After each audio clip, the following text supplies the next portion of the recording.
Welcome to this month's edition of Pulp, Nonfiction, the paper and packaging podcast. I'm Greg Johnson with Sustana Fiber, and as always, I'm happy to be joined by my co-host, Dr. Marta Pazos. So Marta, as you know, ESG, or environmental, social, and governance, is one of the hottest topics this summer in 2022. That's why we couldn't be happier to have Dr. Sara Zellner, a sustainability expert and the CEO of Lynz Consulting in Washington, D.C., here with us today to help us better understand everything ESG. Sara, it's great to visit with you today, and thank you for being here with us. Yes, thank you for having me, Greg and Marta. Appreciate it. It's a pleasure. So Sara, most of us seem to understand the environmental part of ESG, but could you help us understand a little bit more about what the social and the governance parts of ESG are all about? Sure. So for your viewers who may not be familiar with ESG, I'm just going to take a step back and define exactly what it is, so we're all on the same page. So ESG stands for Environmental, Social, and Governance. It's a set of standards for a company's operations that socially conscious investors use to screen potential investments. The environmental criteria consider a company's environmental impact, like climate change, resource use, and pollution. The social criteria examine how a company manages relationships with stakeholders like employees, suppliers, customers, and community. And governance deals with internal management and a company's transparency around topics like anti-corruption, executive pay, and board composition. Now, there's no one set of ESG criteria that all companies subscribe to. So several international organizations have established standards for companies to use as guidance in their ESG reporting. They include standards organizations like the Global Reporting Initiative, the International Sustainability Standards Board, and the Carbon Disclosure Project. Then there are ESG ratings agencies that take these standards and use their own internally developed ESG metrics to evaluate a company's ESG and determine its overall ESG score. These include firms like Bloomberg, MSCI, and S&P Global. Then investors use those reports from the ratings agencies to see how sustainable a company is, which allows them to better determine which ones to invest in. Okay, that's a pretty good summation. That all sounds, it sounds fantastic. I honestly wish that it also gets extended to not beyond public traded companies, right? Private.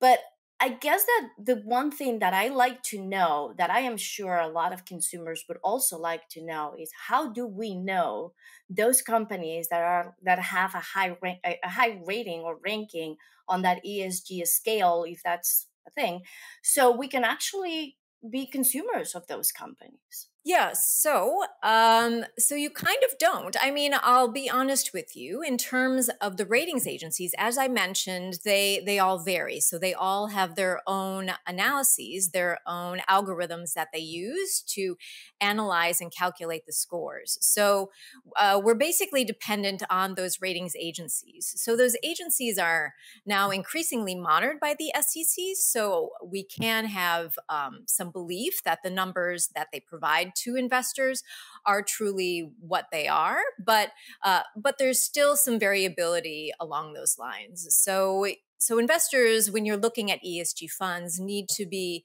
relatively savvy and really examine, I guess, what criteria is most important to them. Number one, a lot of ESG investing is related to your own personal values and beliefs, but also really comprehend what you're looking at and what the criteria are. So it takes a little bit more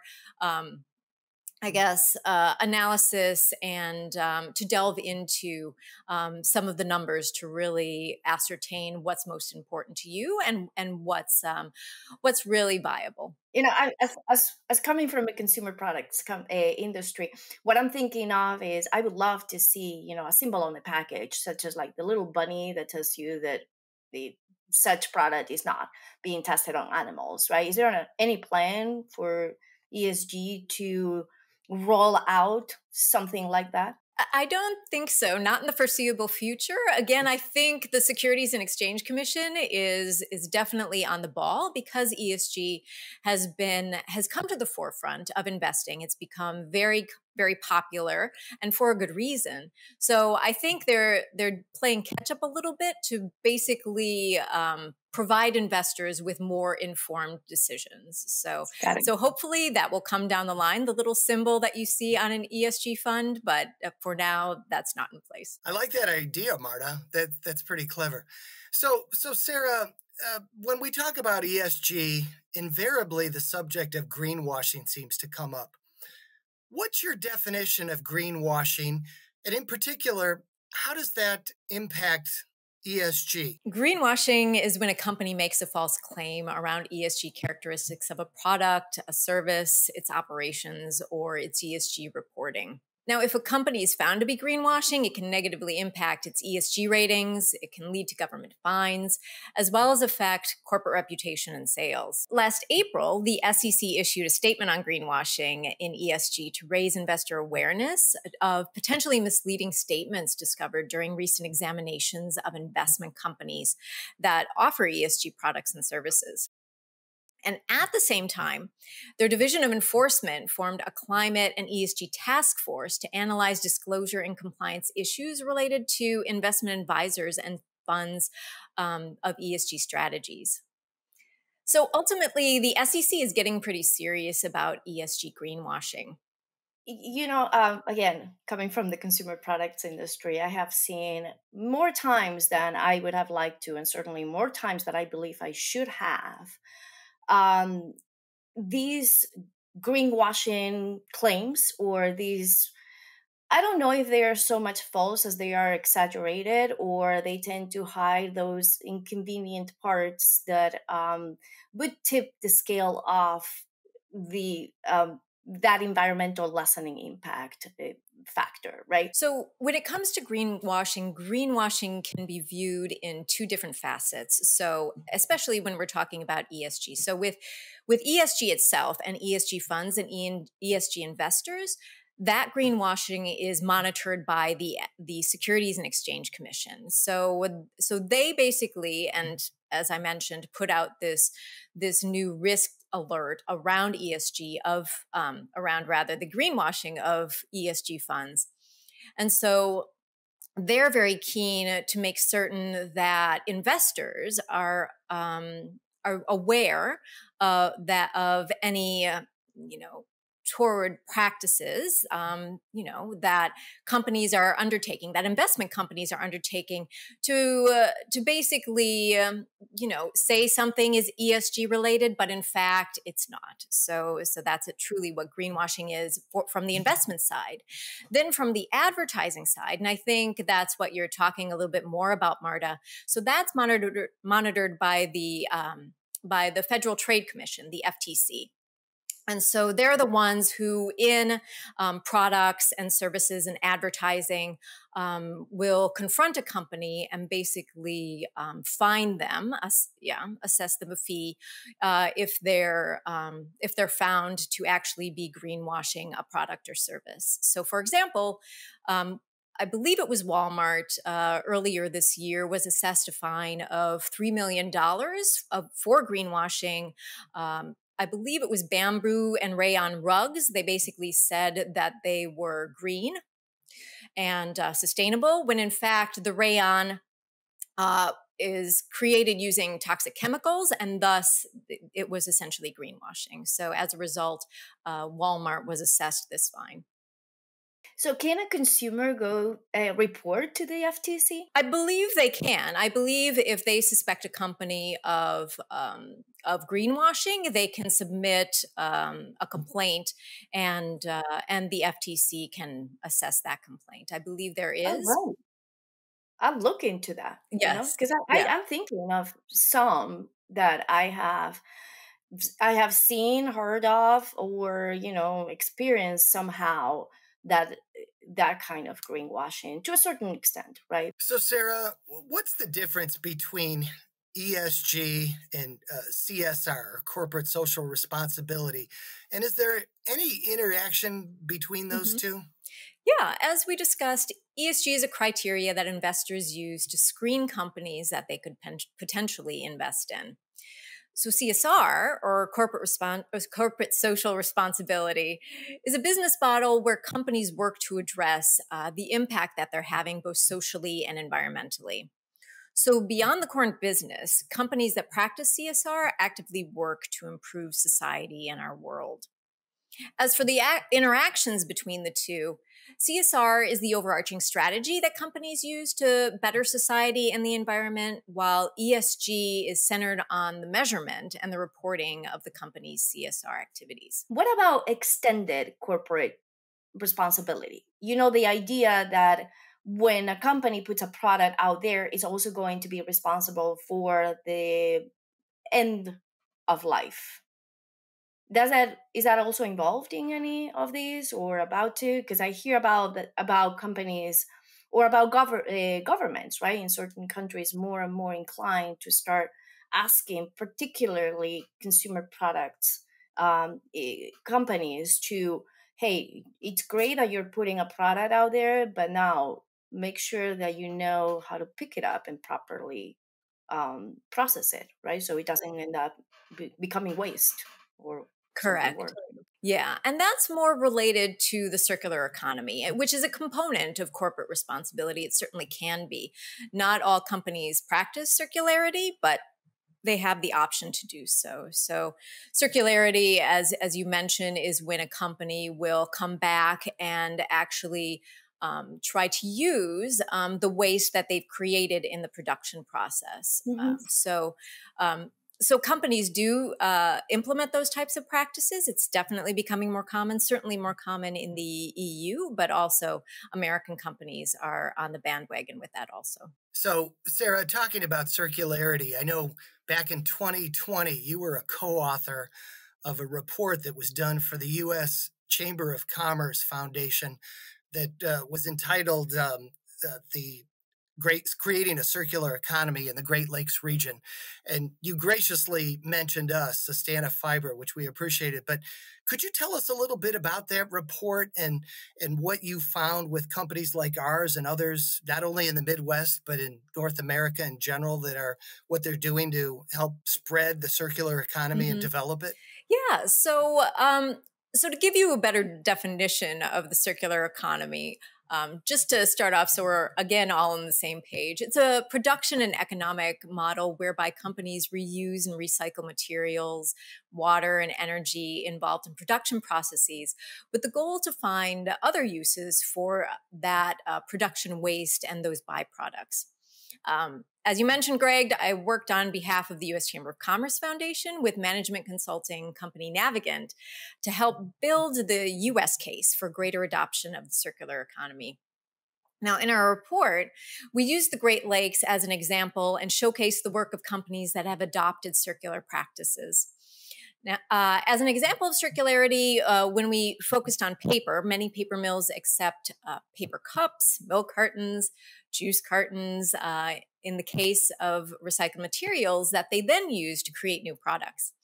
Now, in the case of Sustana, which we mentioned in our report, recycled cups are used to make recycled pulp that can be incorporated into new paper cups. And we also mentioned that Sustana and its other collaborators partnered with Starbucks to demonstrate how cups can be recycled into new ones. And Greg, you certainly can speak to that in greater detail, as well as the partnership.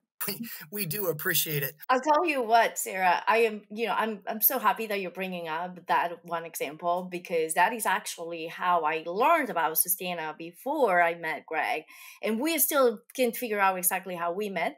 But when Greg reached out to me, I was the one that told him, yeah, no, I already know about the Cup to Cup program. And I was actually the one that brought it up in the last corporation that I worked in when nobody knew that a paper cup was in fact recyclable. So I am so glad that you're bringing that up. And thanks again to Sustana for bringing that up to the world, I believe, because at least to the US, nobody nobody that I know of that I spoke with about recyclability of cups knew that they were in fact recyclable.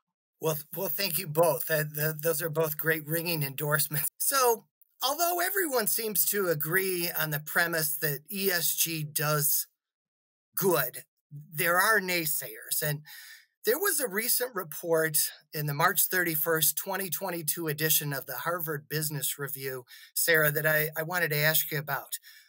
University of Colorado professor Sanjay Bhagat reported that ESG-focused funds have currently been underperforming compared to non-ESG funds. And in addition, the ESG funds were also not adhering to environmental rules. Do you have any thoughts on these disparities and why that's so? So I'll start by saying I did read the article, and I do feel that this is one author's opinion. And in his article, he cited 5 studies that support his hypothesis. As a trained researcher, who has a PhD in sociology, I give greater credence to studies that are meta-analyses, which evaluate a vast amount of past research on a topic to come up with an overall conclusion. Now, researchers from New York University did just that recently with ESG. So they studied the relationship between ESG and financial performance in more than 1,000 research papers from 2015 to 2020. Their findings show that ESG performance is improved for investors when they invest over longer time horizons. And as for companies, actively working to lower carbon emissions also improves financial performance. Are ESG funds performing well in our current economic climate? Well, maybe not necessarily in the short term. So ESG funds tend to exclude stocks in defense, which are doing well because of the war in Ukraine, and traditional energy like oil and gas, which perform well during inflationary periods. In terms of the author's concerns about ESG funds and compliance with environmental rules, there is a lot of variability in ESG scores and ratings, which can lead to inconsistencies. And as we discussed, greenwashing of ESG funds does exist, which may contribute to the article's findings. Finally, I will say that the SEC's actions to more closely monitor greenwashing, however, may allow better alignment of financial performance of ESG funds with environmental compliance. So you mentioned some of the geopolitical factors involved with some of these ESG funds, and we all know about a lot of the economic turmoil that we're all experiencing, from inflation and political instability and fears of a lengthy recession. That being said, though, despite what that professor had mentioned, there is over $3 trillion that are currently invested right now in the stock market in ESG, sustainable global funds. If things turn badly, however, with the economy, how will that impact some of these funds? Yeah, you know what? I really don't foresee, Greg, that ESG's appeal is going to lessen if the economy does decline. Savvy investors really understand that ESG is here to stay. It will continue to increase in importance as climate change continues to adversely affect our world, which is not going away. And as well as companies are increasingly accountable for their societal and environmental actions with regulations like those proposed by the SEC. In addition, federal legislation like the current climate bill would also accelerate ESG investment, particularly the environmental aspects of ESG. And that will make ESG funds and socially responsible companies even more appealing to investors.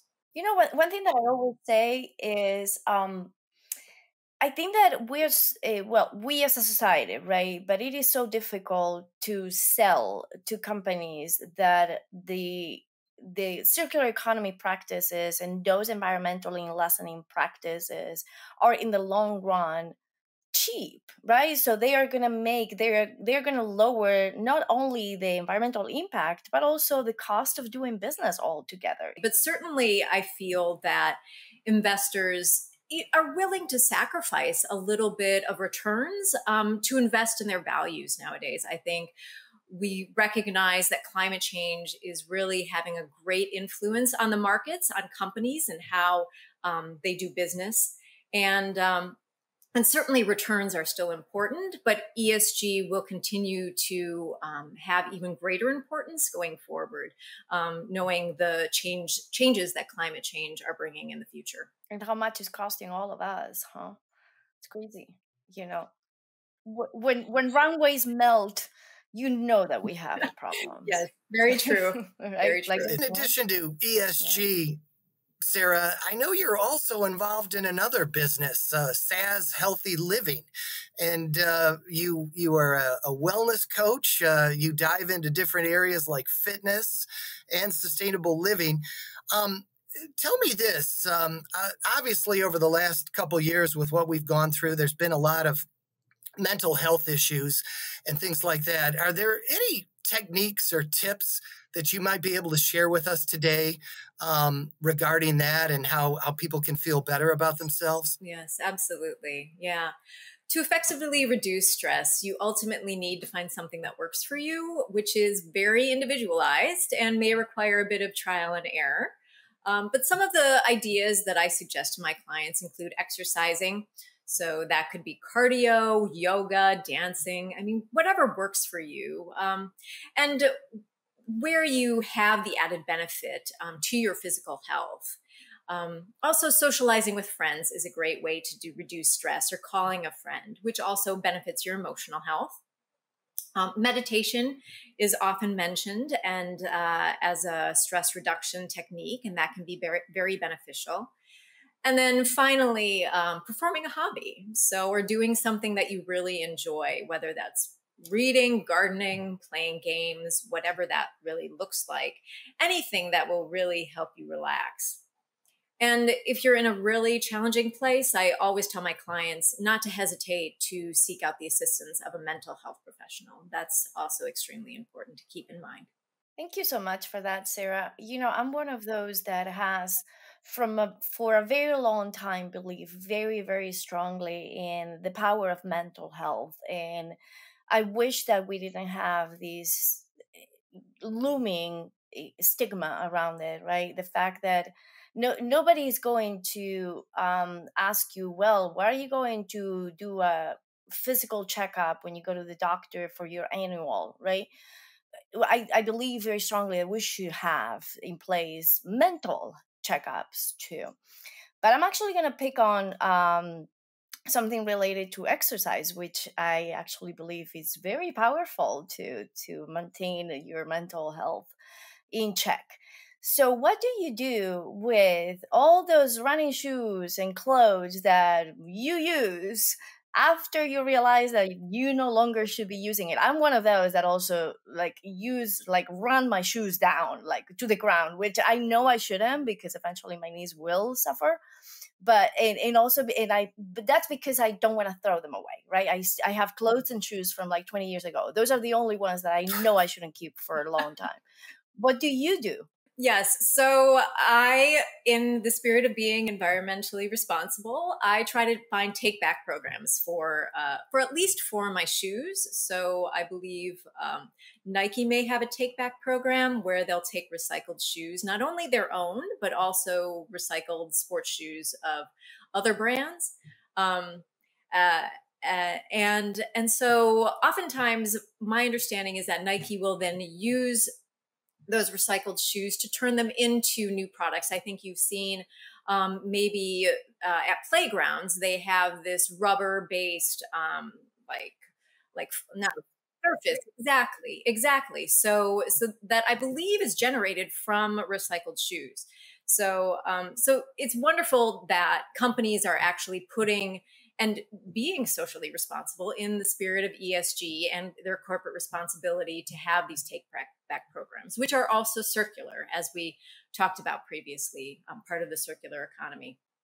So with my clothing, I don't know of any take back programs in particular. I usually try to convert them into rags or or other types of useful materials around around my household. That's a little bit trickier, but if you do hear of any take-back programs, please let me know. There is one, H&M has one. So actually, H&M, and it's the same as with Nike, right? That it doesn't have to be H&M clothes. You go to the store and then you get a discount on anything that you purchase. Obviously, you don't have to purchase. It's an incentive for people to purchase. But I have taken used clothes to H&M before. Yeah, that's great to hear. So before we let you go, Sara, as a follow-up to what you just mentioned as far as donating some of your used athletic wear, what are some other things you do both personally and professionally in your everyday life to help the environment? Yeah, I am a big believer in walking the talk. So I do as much as I can to help the environment. I try. Professionally, as we've touched upon, I serve as an advisor for both businesses and individuals to assist them in being better environmental stewards. I also share knowledge on ways for businesses and individuals to take action to help the environment through my company's blogs, other articles I write, and through speaking opportunities like this.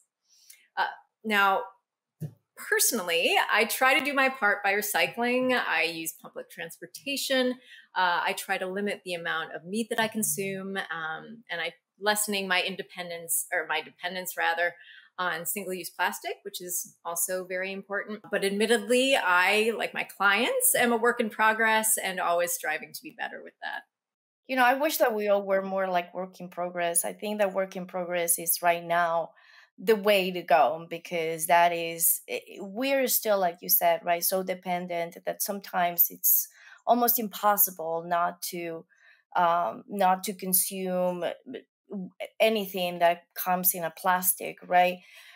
We have become so dependent, and you can rely on public transportation. I can't. So, and like the majority of us in the U.S., we live in areas where it's very hard not to depend on a car, right? Or unlike a lot of other countries, there are many ways around a city on a bike. I honestly am scared of riding bikes in most cities in the country.